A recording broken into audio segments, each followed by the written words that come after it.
Sa lalawigan, muling nagbuga ng abo ang Bulkang Kanlaon sa Negros Island.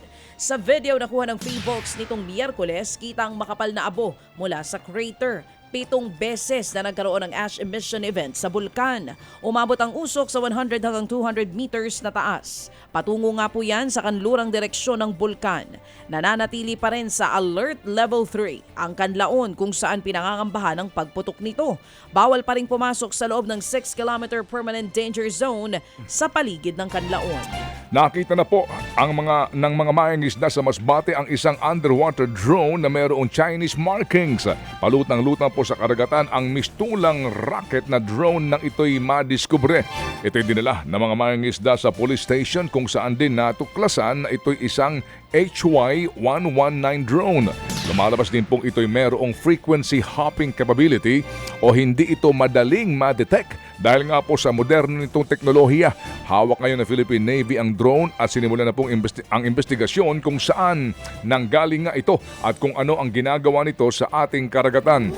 Madalas daw pong ginagamitan tayo ng ganitong uri ng mga equipment para daw tayo bantayan at nagbibigay daw ng datos ang mga ito papunta nga ng pinanggalingan ng naturang drone na hinihinalang galing po ng China. Himalang nakaligtas ang isang lalaki na malapitang binaril sa mukha dyan po sa Lapu-Lapu City sa Cebu. Sa video, kitang lumapit ang suspect sa mesa kung saan nakikipag-inuman ang biktima.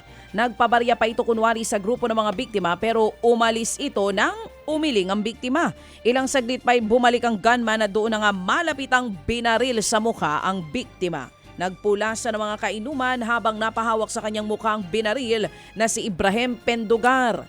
Ang suspect kumaripas naman ng takbo at sumakay sa motorsiklo na naghihintay sa hindi kalayuan. Nasa ospital pa ang biktima at kailangang operahan para matanggal ang bala sa kanyang mukha. Rido o away ng dalawang angkan ang motibo sa pamamaril. Patay po naman ang 11 anyos na lalaki matapos pong ma-hit and run sa Santa Maria, Bulacan.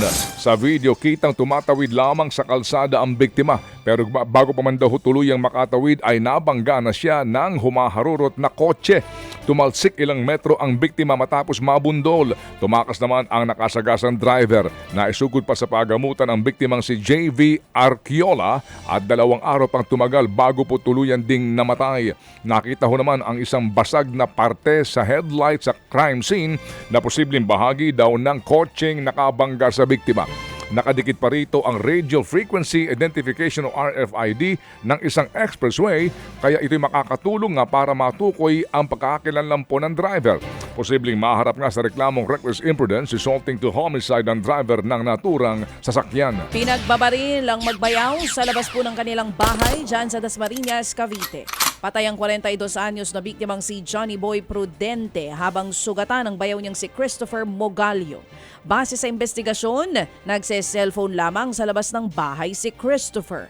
Habang lumabas naman si Johnny Boy para abutan siya ng baso nang sumulpot ang 2 armadong salarin at pagbabarilin ng mga ito.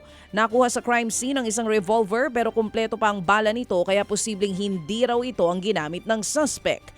May nakuha ring 6 na basyo ng bala na posibleng galing sa 9mm caliber na baril. Iniimbestigahan pa ang motibo sa krimen. Tingin naman ng kapitan ng barangay, posibleng napag-initan ng biktima at napagkamalang asset ng mga pulis.